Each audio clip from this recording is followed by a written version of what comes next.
Gente, vamos dar continuidade aqui à nossa terceira aula sobre a Segunda Guerra Mundial. Eu terminei a última aula falando sobre a primeira grande derrota que a Alemanha vai ter na guerra, né, e que, na verdade, vai ser um ponto de inflexão aí no conflito, que é justamente a Batalha de Stalingrado, né, e a derrota na frente russa. Nunca é demais lembrar, né, que por que a frente russa é o que define, né, a batalha? A Alemanha ela perde 80% de todos os seus soldados que lutaram na Segunda Guerra Mundial na frente russa, na frente oriental. E 3/4 de todo o seu equipamento bélico ela perde também na frente oriental. Então é aí que a guerra é decidida, né? Então já a partir de 43, ali, né, dos primeiros meses de 43, ficava muito claro que o que a Alemanha faria a partir daquele momento seria tentar resistir ao avanço aliado. Aqui na frente oriental se fez única e exclusivamente por meio da União Soviética, né, e na frente ocidental pelos outros exércitos aliados. Né. Também nunca é demais dizer que desde 1941, né, quando do momento da invasão da União Soviética, Stalin pedia para os outros países aliados a abertura de uma nova frente de batalha, né, justamente para dividir as forças alemãs. Essa nova frente de batalha só vai ser formada, só vai ser criada em junho de 44 com a invasão da Normandia, o famoso dia D, certo? Então, esse é o conflito que estava ocorrendo ali, né, na Europa, né? A guerra no Pacífico foi outro aspecto dessa Segunda Guerra Mundial, foi outro teatro de operações. Aqui, né, nesse ponto, exclusivamente envolvendo o Japão, que desde o início da década de 30, vamos lembrar lá, né, iniciava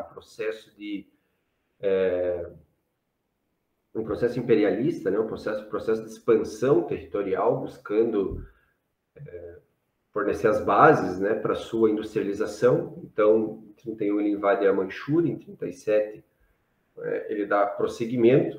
E aí, quando começa a guerra na Europa, ali por volta, né, de 1940, já com a invasão da Alemanha, da França pela Alemanha e da tomada ali da praticamente toda a Europa Central, o Japão lhe dá continuidade, né, aqui nesse seu processo de expansão territorial, pegando várias colônias, né, que faziam parte que eram colônias de países europeus, né? Então a Indochina francesa, por exemplo, né, a Malásia britânica. Então tudo isso daqui eram colônias europeias que o Japão olha para esses territórios, né, e decide que é o momento ideal para ele conseguir esses territórios e assim conseguir dar prosseguimento ao seu processo de industrialização, que já vinha muito rapidamente, né, acontecendo desde o final do século XIX. Né? Essa batalha no Pacífico ela tem início com o ataque japonês a Pearl Harbor em dezembro de 1941. Não é um ataque fortuito, não é um ataque que veio do nada, não é uma agressão gratuita aos Estados Unidos. Vamos retroceder um pouquinho. Por volta de agosto de 1941, o Japão assina um pacto de não agressão com a União Soviética. Tá? Porque o Japão ele tinha duas grandes possibilidades de batalha, né? Duas grandes frentes de batalha, e isso era um problema. Tinha uma possibilidade de abrir uma frente de batalha com a União Soviética. Né? Vamos lembrar que lá em 1905, o Japão já tinha feito uma guerra contra a Rússia e tinha vencido. Né? E a outra possibilidade era aqui no Sudeste Asiático, né, contra os Estados Unidos. Né? Então, ele bateria de frente obrigatoriamente com os Estados Unidos. Por exemplo, as Filipinas eram uma colônia americana, já desde 1898, lá depois da Guerra Américo-Espanhola. Né?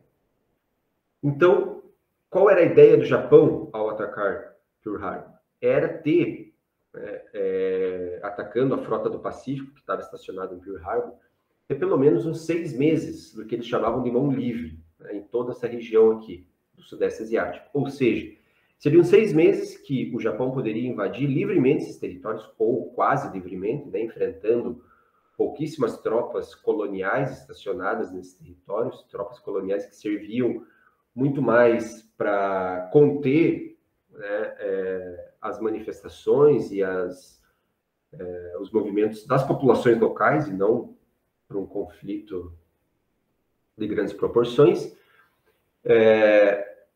e enfrentaria, né, obrigatoriamente, então, a partir daí, os Estados Unidos. Então, ele queria ter esses 6 meses de mão livre. Né? Então, aqui, tomando esses territórios de países europeus que estavam muito mais preocupados com a Alemanha de Hitler, então, impossibilitados, inclusive, né, de mover grandes efetivos militares para esses territórios. Então, ele ataca Pearl Harbor. Na verdade, o ataque japonês a Pearl Harbor já era uma resposta do Japão ao embargo britânico, holandês e americano. Né? O governo dos Estados Unidos convence, já em junho de 41, a Grã-Bretanha e a Holanda, que tinham colônias aqui na região, a parar de vender petróleo e minério de ferro para o Japão. Né? Porque o expansionismo japonês já dava claras mostras, né, de que era um expansionismo territorial e, sobretudo, militar.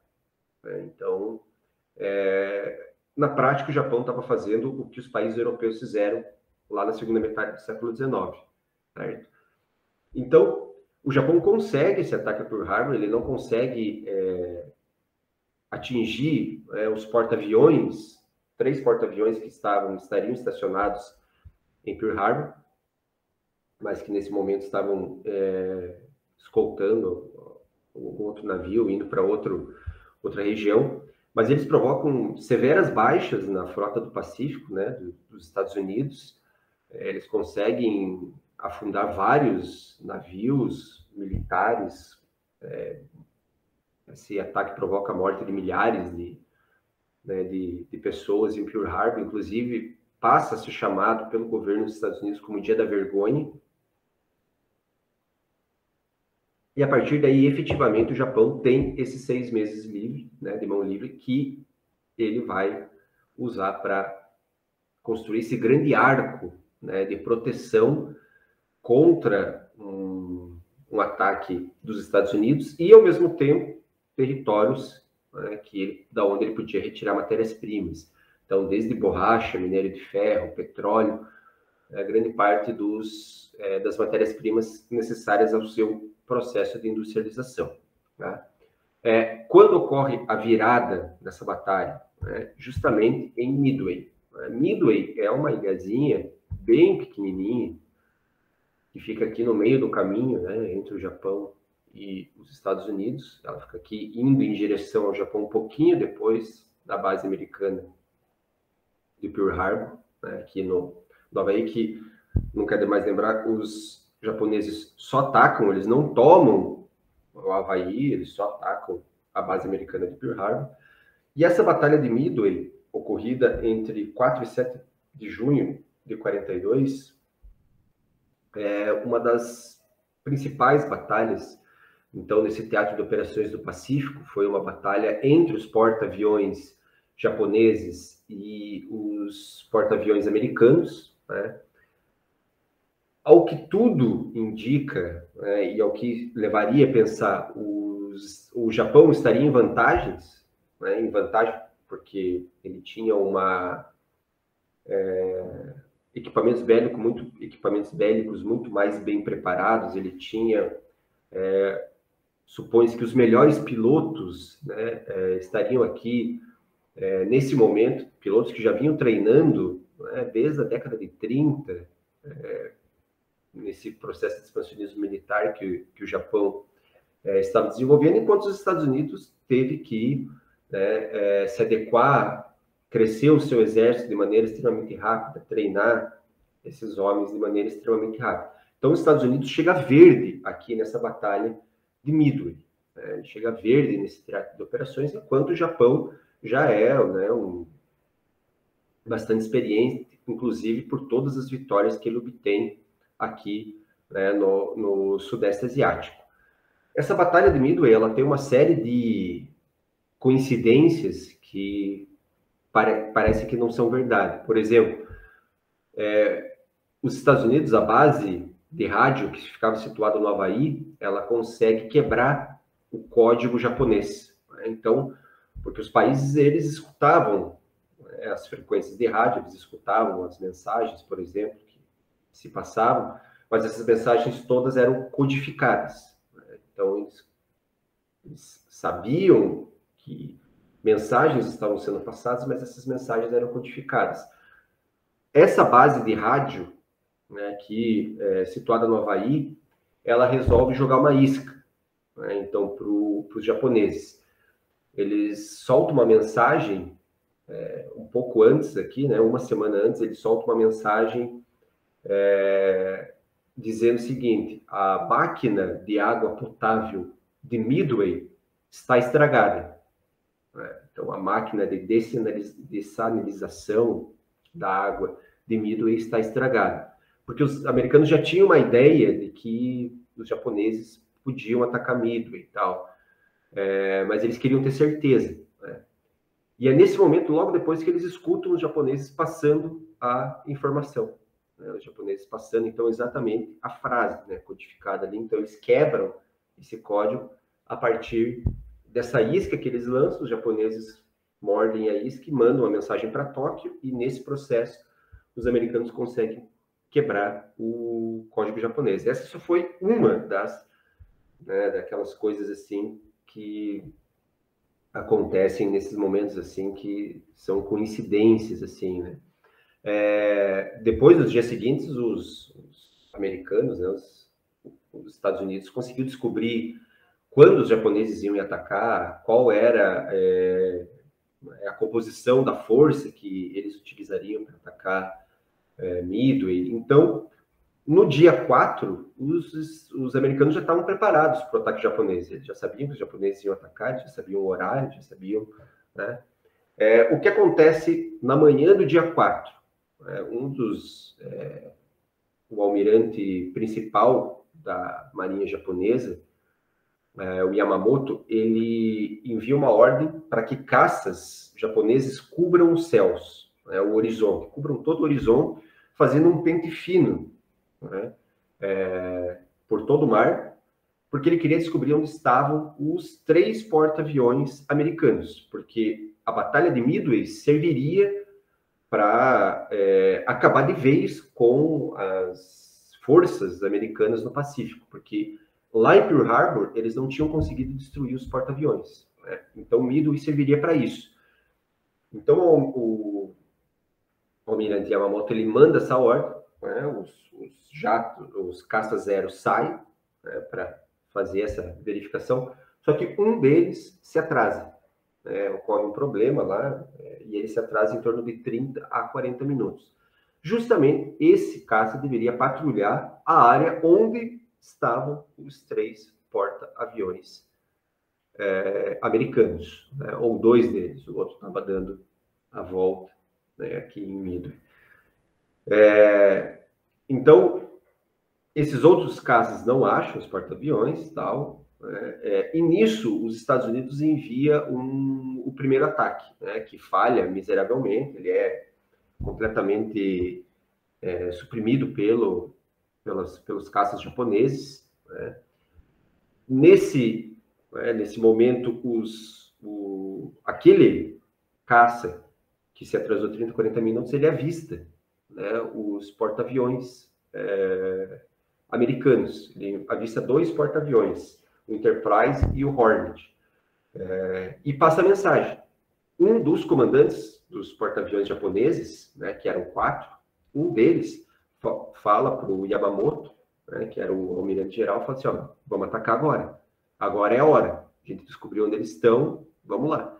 E o Yamamoto fala assim: não, vamos trazer de novo os caças, vamos rearmar eles, né, para a gente ter poder de fogo suficiente para abater esses porta-aviões. E começa uma discussão, né, um quer que vai atacar, o outro que não. O certo é que os aviões voltam, né? E nisso tem uma patrulha americana que está também buscando saber onde estão os porta-aviões japoneses, né? Porque o porta-aviões ele te dá essa vantagem, você pode estacioná-lo a centenas de quilômetros da frente de batalha e manda só os aviões, né? Então, essa patrulha americana, de repente, quando já estava quase acabando o combustível, eles encontram lá, né, no oceano um destroyer japonês. E esse destroyer estava voltando, né? E eles falam assim, esse destroyer ele está indo até os porta-aviões, porque o destroyer é um navio de escolta, ele escolta, né, os porta-aviões. E eles resolvem seguir esse destroyer. E dito e feito, eles encontram os porta-aviões, dois grandes porta-aviões japoneses, e eles acabam com esses porta-aviões, né? Justamente no momento que eles estavam rearmando os aviões, lá os caças, para ir na caça daqueles porta-aviões americanos. Então, eles conseguem abater dois grandes porta-aviões japoneses. Em seguida, o Japão ordena o ataque, né, aos porta-aviões americanos ali. Eles conseguem destruir um, né? Mas depois eles já têm, né, os outros porta-aviões abatidos. Ao fim desses 3 dias aqui, na verdade, ao fim do dia 4 já, a Marinha Japonesa, com o seu, né, o grosso da Marinha Japonesa, com os seus 4 grandes porta-aviões, tinha sido destruído, né? E aqui é a virada no conflito, né? Porque é a partir daqui que os Estados Unidos começam o processo de invasão de todo esse território dominado pelos japoneses. Começa aqui com Guadalcanal, né, logo depois de Midway, e vai subindo por todo esse território. Então, aqui quem luta nesse teatro de operações são os fuzileiros navais americanos, né, como se fossem os soldados da Marinha americana. Lá na Europa, quem luta é o exército americano, né? Então, esse conflito aqui tem uma série que eu indico para vocês, se vocês quiserem ter ideia do que foi, né, esse teatro de operações, é Pacific. São 10 episódios que retrata esse cenário aqui após Midway, né? Retrata esse cenário desde Guadalcanal, várias batalhas, então, que foram travadas aqui, né, no Sudeste Asiático, né? Desde Guadalcanal, então, passando por Peleliu, chegando em Okinawa, Iwo Jima, né? Então, a cada passo a mais que o exército, que os fuzileiros navais americanos iam dando aqui no Pacífico, a guerra ela ia se brutalizando mais, né? Okinawa, por exemplo, é um exemplo bem claro disso, que nesse momento aqui o exército japonês já estava utilizando civis para se proteger. Então eles, por exemplo, amarravam bombas, né, em civis e falavam para eles correrem em direção ao exército americano, aos soldados americanos, né? E isso criou uma grande brutalidade no próprio soldado americano, porque ele passa a ter medo de que qualquer civil fosse uma potencial ameaça, né? Tivesse qualquer civil, então, pudesse matá-lo. Então, começa aqui, principalmente, uma grande brutalidade, né? Okinawa, Iwo Jima, são os momentos finais, já quando, né, o Japão não se rendia, né? Mesmo após a primeira bomba atômica em Hiroshima, os japoneses não se renderam, né? Então, essa bomba atômica aqui, inclusive o governo japonês, ele fica incrédulo, ele olha aquilo e acha inimaginável que apenas um avião com uma bomba pudesse ter feito, né, toda a destruição que ele teve, né? Então, a primeira bomba foi lançada em Hiroshima, mata em torno de 70 mil pessoas, que era menos do que, por exemplo, o incêndio que foi feito em Tóquio, com bombas incendiárias, né, algum tempo antes. E depois a segunda bomba em Nagasaki, que originalmente não era para ser lançada em Nagasaki, mas que acabou sendo, né? O que faz o Japão se render, né, na Segunda Guerra, isso já era agosto de 1945, início de agosto de 1945, a guerra na Europa já tinha terminado, o exército alemão já tinha se rendido.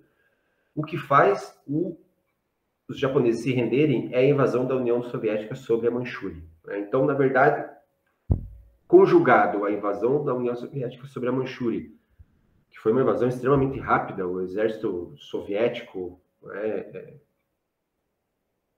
que tinha lutado durante, né, desde 1941 na frente oriental, simplesmente não tomou conhecimento do exército japonês aqui. Então, isso somado à invasão da União Soviética, somada às bombas atômicas, faz o Japão se render, né? O Japão tinha uma ideia de que a União Soviética poderia ser digamos, um juiz nesse processo, né, entre Japão e Estados Unidos, ser um árbitro, né, porque os japoneses eles sabiam que os americanos teriam que invadir o seu território, né, teriam que invadir o território japonês, que isso provocaria na opinião pública americana um imenso, uma imensa crítica, né? E essa luta seria extremamente sangrenta. Então, os japoneses queriam isso, porque eles entendiam isso como um poder de barganha para, né, negociar sua rendição. Mas quando a União Soviética invade a Manchúria, daí eles desistem dessa ideia e falam, não, agora está realmente tudo perdido. Então, é aí, nesse momento, começo de agosto de 45, que os japoneses eles acabam se rendendo. Tá? Então, aqui, o fim desse conflito é justamente, né, em agosto de 45. Passamos, então, para uma outra batalha na frente oriental pós-Stalingrado, que é a Batalha de Kursk, a maior batalha de blindados da história, quando o exército nazista ele tenta aqui recuperar, digamos assim, isolar, né, esse grande bolsão russo que se projetava sobre o território dominado pelos alemães, né? Então os exércitos alemães pretendiam aqui isolar esses soldados soviéticos, então, justamente aqui, né, a partir dessa batalha de Kursk. Então, foi assim como qualquer batalha da frente oriental, né, foi uma coisa colossal, mais de 4.000 tanques envolvidos, né, no conflito, mais de quase um pouco mais de 2 milhões de soldados envolvidos, aviões. Então, foi uma batalha que a Alemanha ela ainda tenta agrupar, né, o resto de força que ela possuía e tenta fazer uma ofensiva. É uma das últimas ofensivas aqui alemãs, tentando juntar o que ainda tinha, né? E é nesse conflito, então, que mais uma derrota alemã ocorre, né? Já definindo muito claramente que a frente oriental ela estava decidida em favor, então, da União Soviética, né? Uma outra parte da batalha ela se desenvolveu no norte da África, né? Chamada Guerra no Deserto. Se desenvolve já desde 1940, ali, quando Mussolini, a partir da Líbia, ele tenta invadir as colônias francesas e britânicas ali no norte da África, né? Então, Mussolini, a partir do momento que a Alemanha invade a França, ele invade ali, a partir dos seus soldados que estavam estacionados na Líbia, ele busca invadir esses territórios, né? Fazia muito sentido, ele tinha 200.000 soldados estacionados ali na Líbia, contra pouquíssimos, né, soldados franceses e britânicos aí, né, nesse território. A importância do norte da África se dava por conta do Canal de Suez e os poços de petróleo do Oriente Médio, então ele podia servir. Primeiro, o Canal de Suez era uma grande via, né, sob controle da Grã-Bretanha e que fazia todo o contato com as colônias britânicas, né, lá da Ásia. Então era uma via marítima extremamente importante, de vital importância para a Grã-Bretanha, e os poços de petróleo podiam servir também como um trampolim, né, para os poços de petróleo do Oriente Médio. Tá? Mussolini ele tenta invadir esses territórios, a partir da Líbia não consegue, né, o seu exército é debelado aí pelos britânicos, e aí que o Mussolini pede ajuda de Hitler, e Hitler cria o Afrika Korps, essa divisão do exército alemão, especializada na guerra do deserto, sob o comando do general Rommel. E o Afrika Korps começa a ter várias vitórias, né, no norte da África. Inclusive, é isso que faz os Estados Unidos pensarem e temerem uma vitória alemã no norte da África. E que, com isso, a partir do norte da África, os alemães pudessem invadir o Nordeste brasileiro. Né? O Nordeste brasileiro, então, é a região mais próxima do continente americano da África. E, invadindo o Nordeste brasileiro, pudessem bombardear o território americano, então. Né? Vejam que é o momento do conflito ainda, que, né, estamos aqui em 41, é o momento da Segunda Guerra Mundial que está completamente indefinido, muito pelo contrário. Imagina-se que a Alemanha, né, possa ganhar o conflito, a Alemanha está em franca vantagem, né, no ano de 1941.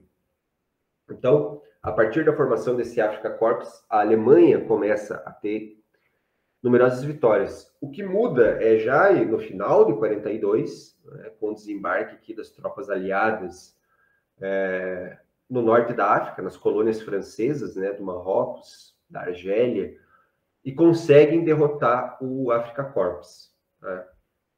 Só um breve parênteses, né, dessa ameaça que os Estados Unidos viam, né, na Alemanha com relação ao Nordeste brasileiro, é aí que duas coisas acontecem.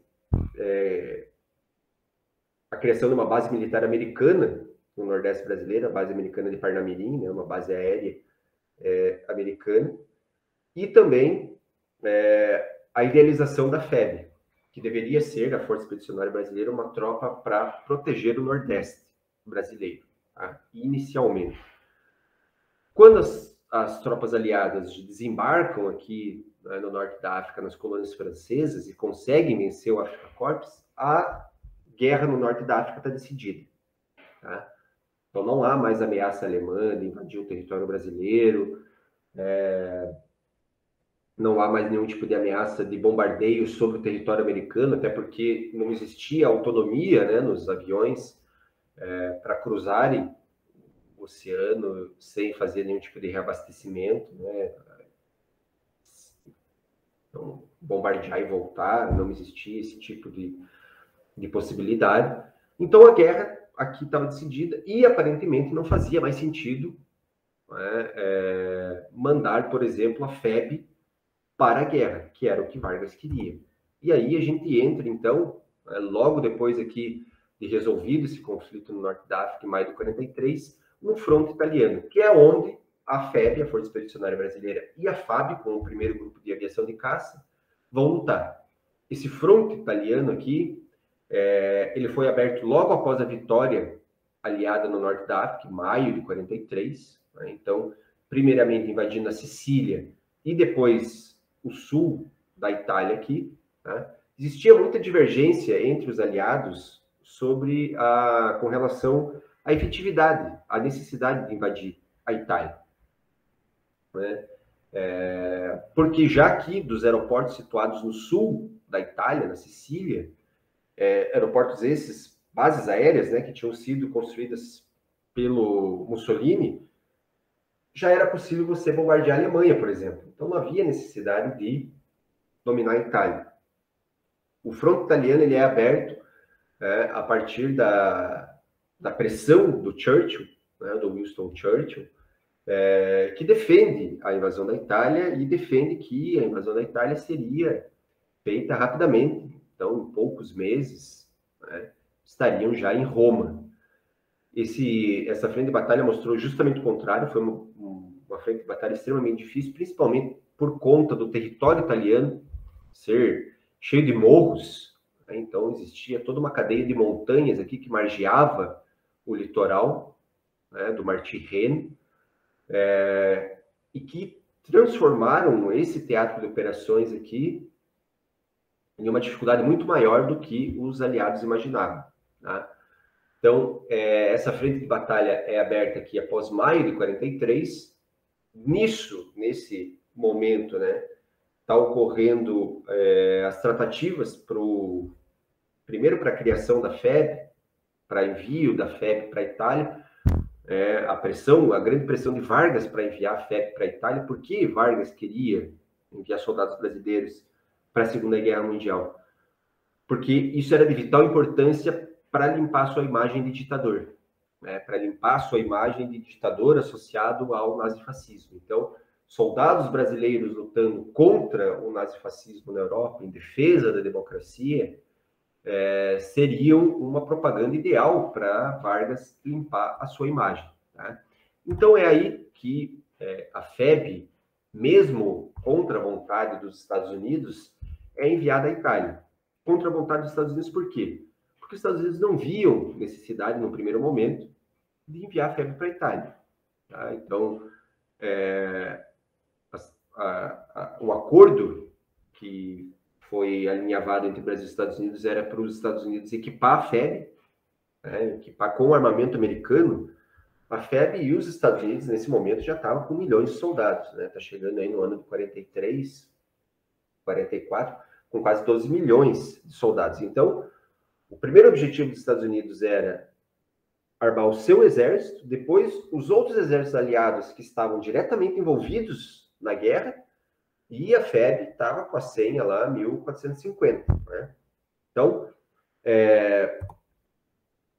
só fazendo uma linha cronológica aí, até o Brasil entrar na guerra, em janeiro de 42, o Brasil rompe relações com o eixo, né, com os países do eixo, Alemanha, Itália e Japão, na reunião de chanceleres em janeiro de 42. Né? Essa reunião de chanceleres aqui, então, reuniu representantes de todos os governos da América Latina e os Estados Unidos, tá? Que pressionavam por uma declaração mais formal, né, dos países latino-americanos contra a Alemanha. Né? Então, é nesse momento que os países assinam uma carta conjunta, rompendo relações com o eixo, né, com exceção da Argentina. Em junho de 1942, o Brasil declara guerra à Alemanha, principalmente após o torpedeamento de navios brasileiros no Oceano Atlântico. Navios esses que faziam comércio com os Estados Unidos, que passa a ser o principal parceiro comercial do Brasil após iniciada a guerra. Né? Lembrando que em 1938, o principal parceiro comercial do Brasil era a Alemanha. Isso muda com a guerra, porque o Oceano Atlântico é fechado ao comércio com a Europa, ao comércio alemão, né, principalmente.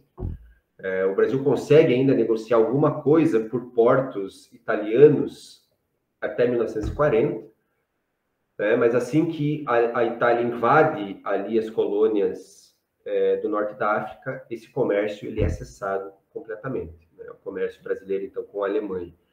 Então, a partir daí, os Estados Unidos, que já vinha no processo de aproximação com as nações latino-americanas, por meio da política de boa vizinhança, uma aproximação cultural com as nações latino-americanas, ele entra num processo mais claro, né, de aproximação mesmo econômica. Né? Já em metade de 1941, por exemplo, o Congresso americano tinha aprovado o empréstimo americano para a construção da Companhia Siderúrgica Nacional em Volta Redonda. Né? Então, após os navios mercantes brasileiros serem torpedeados, isso causa uma grande movimentação na opinião pública brasileira. A UNE, por exemplo, começa a defender que o Brasil declare guerra à Alemanha, e é o que acontece em julho de 42. Tá? A partir, então, veja, o Brasil declara guerra à Alemanha em junho de 42, a FEB só vai ser criada em agosto de 43. Né? Por quê? Porque as tratativas para resolver isso a partir do domínio aliado no norte da África, começaram a ficar cada vez mais devagar para desespero do Vargas, né? Então a FEB, que havia sido pensada lá em 41 como uma tropa para proteção do Nordeste, né, contra uma invasão alemã, em agosto de 43, quando ela é criada, parece já não ter, né, mais lógica, né? O que faz a FEB ser criada? Né? O que faz a FEB, então, efetivamente, se preparar para lutar para uma batalha na Europa, né, na Segunda Guerra Mundial? É justamente o golpe de Estado que ocorre na Bolívia. Né? Esse golpe de Estado que ocorre na Bolívia, aparentemente, não tem relação nenhuma, né? Mas é um golpe de Estado na Bolívia que tira um governo boliviano que tinha declarado guerra ao eixo, né? E esse golpe tinha sido orquestrado pelo serviço secreto alemão e pelo governo argentino, né? Então, quando os Estados Unidos olham isso, eles começam a ficar com o pé atrás, porque eles pensam, né, os caras estão aqui dentro do nosso território, né? Estão infiltrados. É aí que surge a ideia do quê? De armar a FEB, né, de armar a Força Expedicionária Brasileira, para que isso causasse medo, temor, né, nos outros países latino-americanos, porque o Exército Brasileiro tinha armas, né, a partir desse momento, a FEB, né, teria armas modernas, estaria completamente armado, enquanto os outros países latino-americanos não. Então, a FEB é criada. Inicialmente, a ideia era criar 3 divisões, né, em torno de 60 mil homens, né, mas todo o processo de seleção da FEB para enviar os soldados brasileiros para a guerra é extremamente caótico. Né? Ao fim de tudo isso, é criada uma divisão expedicionária, né, com em torno de 25 mil homens que são mandados para a guerra. São 3 regimentos de infantaria que formam, então, a divisão expedicionária. O treinamento da FEB, né, foi extremamente caótico.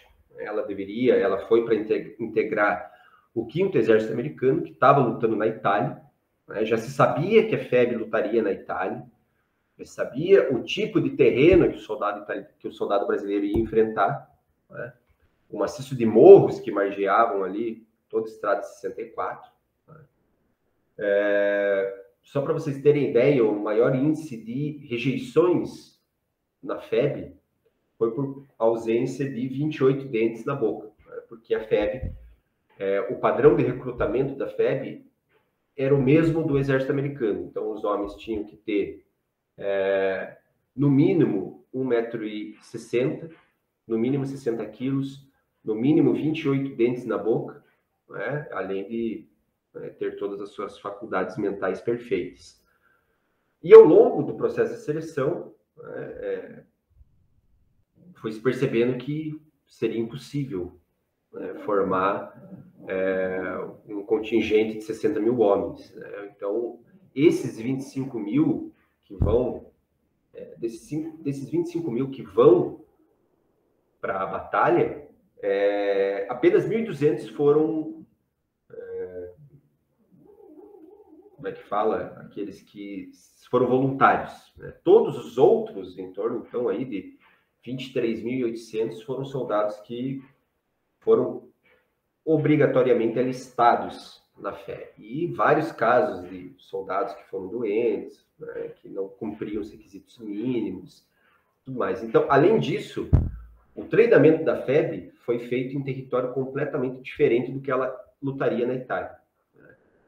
Então, havia a possibilidade de treinar no maciço da Cantareira, né, montanhas, então, onde território semelhante ao que o Brasil enfrentaria, com chuva, com frio, com nevoeiro, com granizo, mas o governo brasileiro leva os soldados, leva a FEB para treinar nas imediações da cidade do Rio de Janeiro, num campo. Então, completamente diferente. Né? Além disso, a FEB não teve praticamente contato com o armamento que ela ia utilizar. Uma rixa entre o Dutra, que era o ministro da Guerra, e o governo dos Estados Unidos fez com que o soldado brasileiro não tivesse contato com o armamento que ele ia utilizar. Os Estados Unidos, apesar de ter se comprometido fornecer equipamento para 50% do que seria necessário para uma divisão, ele envia só 35%, porque o Brasil tinha arma, né? Tinha fuzis, Madsen, metralhadoras Mauser, ele já era autossuficiente na fabricação de projéteis, então cada soldado da FEB podia ter dado no mínimo aí uns 500 tiros, 500 a 600 tiros, podia ter sido uma tropa de proficiência, podia ter tido um treinamento espetacular. Não teve nada disso. Chega lá na Itália, o primeiro regimento que chega é o 6º Regimento de Infantaria. Ele fica lá em torno de 1 a 2 meses, sendo treinado por oficiais americanos, para só aí entrar, né, no campo de batalha, numa frente mais tranquila ali, no Mar Tirreno, que já estava lutando contra alemães que estavam batendo em retirada. Os outros regimentos, o 11º e o 1º, não tiveram nada disso. Praticamente eles não tiveram treinamento, eles entram, né, na batalha já na invasão de Monte Castelo, que é uma das principais batalhas travadas pela FEB na Itália, né, que dura meses ali até a conquista de Monte Castelo. Tirando tudo isso, né, toda essa precariedade no treinamento da FEB, após esses 2 primeiros meses, 3 primeiros meses, né, em que a FEB teve contato com o teatro de operações, quem não morreu, quem não tinha ficado ferido, quem não tinha ficado louco, se tornou um soldado exemplar, extremamente experiente, né, e podia bater de frente com qualquer soldado de qualquer exército aliado. O Brasil, a partir de fevereiro de 45, a FEB ela luta ao lado da 10ª Divisão de Montanha, é uma tropa especializada na guerra em montanha, que era o que era necessário, né? Os exércitos, o 5º Exército só vai perceber isso quando ele percebe que não adiantava tomar um morro sozinho, enquanto os outros morros tinham alemães que atiravam neles, então tinha que dominar todos os morros, né? Essa foto da FEB aqui, ela é extremamente simbólica, né, da miscigenação racial que existia e existe, né, na sociedade brasileira. O que não quer dizer que não existisse racismo na FEB, existia sim racismo, tanto é que no retorno da FEB ao Brasil, ou os soldados negros ficaram de fora do desfile, ou eles colocavam os soldados negros no meio do desfile para eles não aparecerem nas fotos, né? Mas, apesar disso, a FEB era uma tropa extremamente miscigenada, o que não ocorria nos outros exércitos aliados, tanto no exército dos Estados Unidos quanto dos exércitos europeus. Vamos lembrar que nos Estados Unidos está rolando a segregação racial, tá? Lá no território americano, então, negros e brancos são separados socialmente, tá? Então, e os exércitos europeus também, eles não lutavam com tropas coloniais. Quando lutavam tropas coloniais britânicas ou franceses, por exemplo, eles não se misturavam com cidadãos britânicos e franceses. Então, eram separados. O Brasil lutou, inclusive, ao lado da 92ª Divisão de Infantaria Americana. Era uma tropa exclusivamente de afro-americanos, né? Comandada por oficiais brancos, né? Então, isso, imagina a moral dessa tropa americana, né, sendo comandada por oficiais brancos. Inclusive, comandar essa 92ª Divisão de Infantaria Americana era até uma punição que oficiais recebiam, oficiais americanos recebiam. Mas, apesar de tudo isso, a FEB fez bonito na Itália. Ela foi elogiada por oficiais americanos que lutaram ao lado da FEB. O Brasil lutou também junto com a FAB, o primeiro grupo de aviação de caça da FAB, junto com a ELO, a Esquadrilha de Ligação e Observação. Tá? A FAB ela é criada em 1941, fruto da união, né, dos aviões que o Exército e a Marinha possuíam, uma série de aviões completamente diferentes, O Brasil tinha uma diversidade de aviões, de países que haviam fabricado esses aviões extremamente grande. Né? A experiência desses pilotos brasileiros aqui, todos eles voluntários, né? Enquanto a FEB teve pouquíssimos voluntários aqui, né? Nesse primeiro grupo de aviação de caça, todos foram voluntários. Era a experiência no Correio Aéreo Nacional, então os caras voavam sem radar, voavam só no visual, tá? Então sem nenhum tipo de equipamento de observação, né? Então a FAB ela foi formada pelo primeiro grupo de aviação de caça, que não lutou junto com a FEB, né? Lutou em outro território, e a esquadrilha, o esquadrão de ligação e observação, que esse sim lutou com a FEB, era né, não tinha drone, então iam os aviõezinhos lá, observavam o território inimigo, buscavam perceber quais eram as posições inimigas, né, o contingente e tal. Esses caras aqui eram corajosos, porque esses aviões que eles iam não tinham armas, não, eram aviões que voavam baixo, né, e voavam bem devagar. Então esses caras aqui do Esquadrão de Ligação e Observação, eles eram realmente corajosos, né? O Brasil luta, né, com o primeiro grupo de aviação de caça na Itália com um avião de fabricação americana, o P-47 Thunderbolt. Se algum de vocês um dia for para Curitiba e passar na frente da Praça do Expedicionário, vocês vão ver lá um avião, o P-47 Thunderbolt, que os pilotos brasileiros lutaram na Segunda Guerra Mundial, né? Os pilotos brasileiros, eles, ao contrário da FEB, que teve um treinamento extremamente quase inexistente, os pilotos brasileiros treinaram nos Estados Unidos, no Panamá e depois em próprio solo europeu, né? Eles tiveram aqui digamos, né, uma vida bem mais tranquila que a FEB, tá? A atuação dos pilotos brasileiros foi contra alvos fixos, né? Então não foi perseguindo outros aviões, aquelas batalhas aéreas que a gente está acostumado a ver em documentários, em filmes. Foi contra alvos fixos, né? Tendo que vencer a artilharia antiaérea inimiga, passar com o avião por essa artilharia antiaérea e aí alvejar os alvos, né, que eles precisavam, tá? O aproveitamento dos pilotos brasileiros, apesar de anteriormente a guerra não terem tido nenhuma experiência, né, com guerra, foi equivalente às forças aliadas, às forças aéreas aliadas.